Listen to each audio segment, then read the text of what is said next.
So ayan mga idol, no, nandito na naman tayo sa isa na namang napakagandang tanawin dito sa Hong Kong. Ito po ang Lion Rock. Ito po ay laging binibisita ng mga taong mahihilig sa nature, mahihilig mag-hiking at mahihilig mamundok. Ayan, so dalawang spot po ito. Ito din po ang Amarak. Ayan, so magkatabi lang po sila. So kapag pumunta kayo dito, ito ay magkatabi lang. So pwede na ninyong daanan itong Amarak bago kayo makarating ng Lion Rock. So tuloy-tuloy lang tayo mga idol sa ating paglalakbay. Enjoyin ang nature.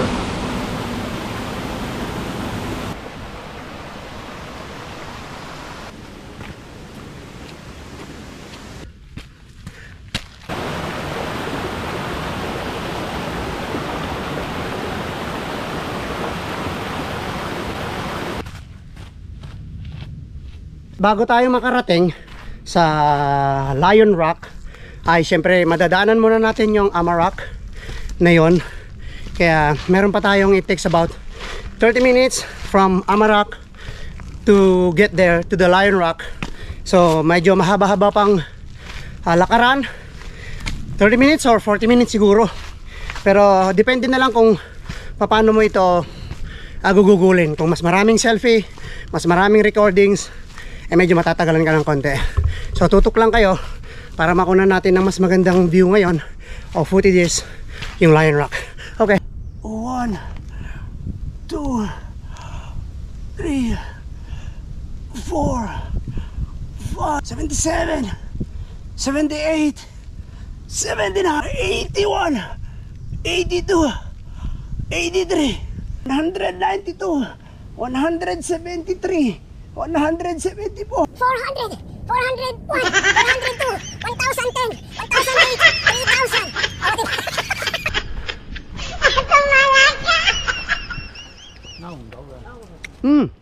3000. It's sweet mga idol. Very sweet. Good. So Yeah. good. It tastes good. It tastes good.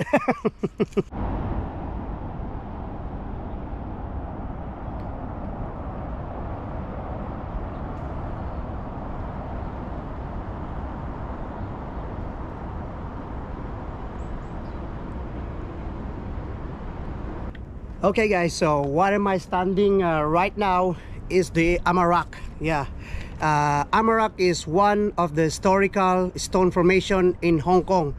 So when the last time I get here, it was a typhoon. So hindi ako nakapaggawa ng footages na maganda. Hindi ko to na-feature, hindi ko ito na-vlog kasi sobrang lakas ng hangin at ulan. So ngayon, I will tell you about the Amarak, a short story about this Amarak.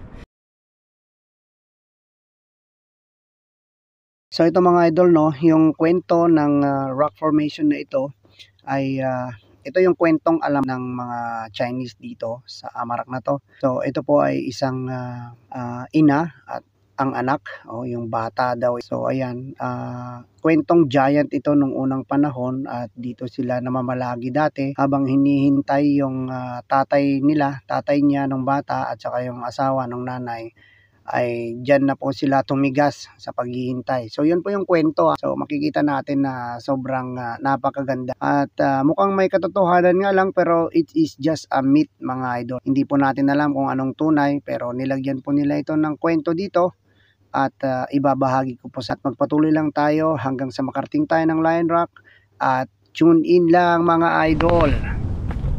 So ayan, medyo makulimlim na naman, parang wrong timing na naman tayo mga kapapay ko, pero syempre dahil nandito na tayo, di ituloy-tuloy na natin kasi ganito naman talaga yun gusto natin mag-content, gusto natin na mag-hiking, gusto natin maglibang, gusto natin lasapin ang ganda ng nature.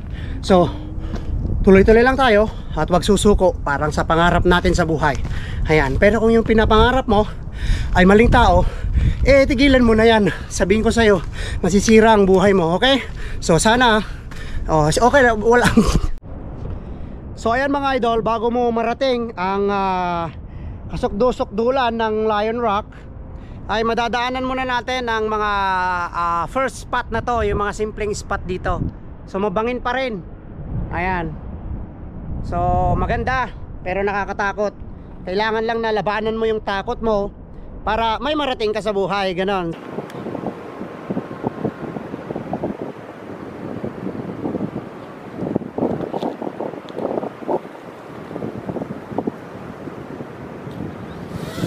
Medyo malakas-lakas yung hangin mga idol, pero sisikapin nating magpalipad para makakuha naman tayo ng mas maayos na aerial shots kasi nung unang pumunta tayo dito is bumabagyo at humahangin, kaya ayan, so medyo maulap pa rin, medyo masama pa rin yung panahon, malakas ang hangin, pero sisikapin nating makapagpalipad mamaya dito sa kabila para makuha natin yung buong kabuuan ng Lion Rock na ito.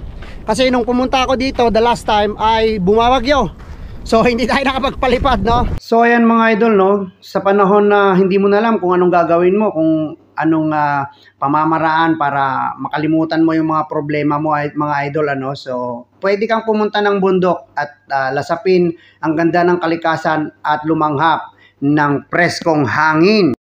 Totoo na mahirap ang umakyat ng bundok, no, pero sa mga nakaka-appreciate ng nature, nakakaakyat ng mga bundok, ay talagang kapag finil mo ang nature sa buhay mo ay marerelax ka dito.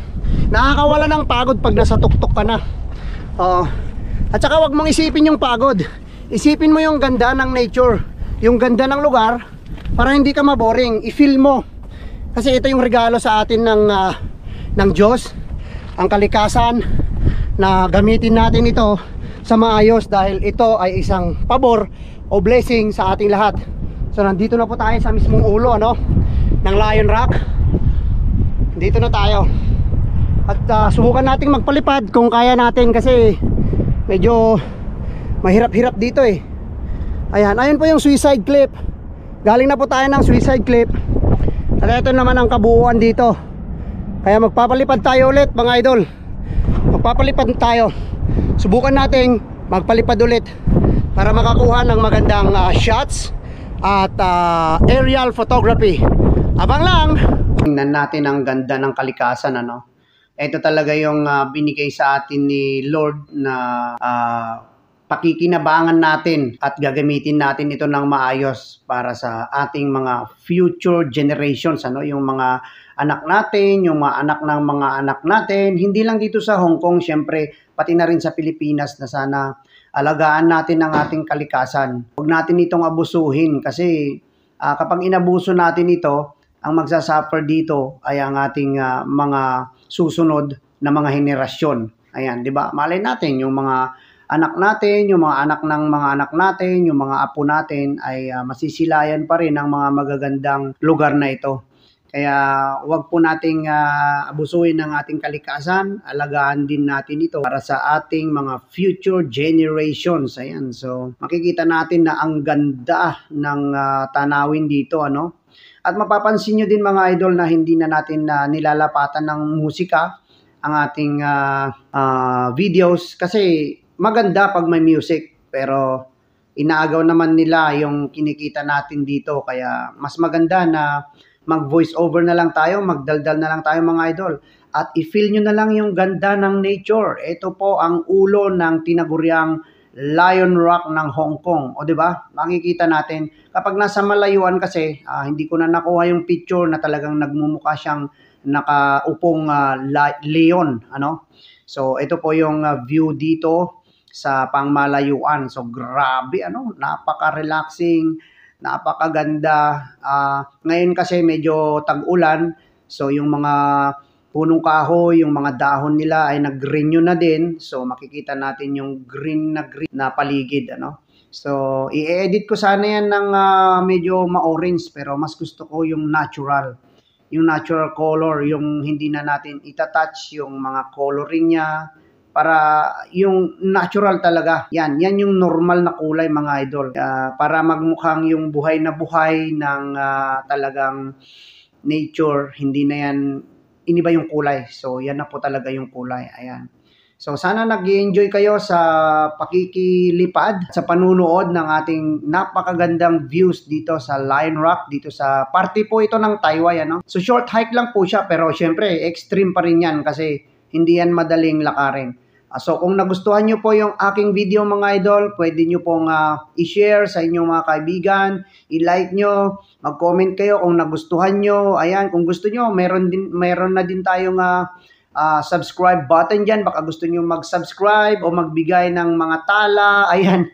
So bahala na po kayo mga idol. So kung paano nyo i-appreciate yung video natin. At kung naboboring naman kayo, pwede nyo i-skip, pwede nyo ikat o kung layasan nyo na lang kung hindi nyo nagustuhan mga idol. Pero sana nagugustuhan nyo yung mga video natin na mga all about nature kasi ito talaga yung gusto natin, yung pagiging hiker, yung pagiging adventurer natin. So mahilig tayo sa outdoor adventure, no?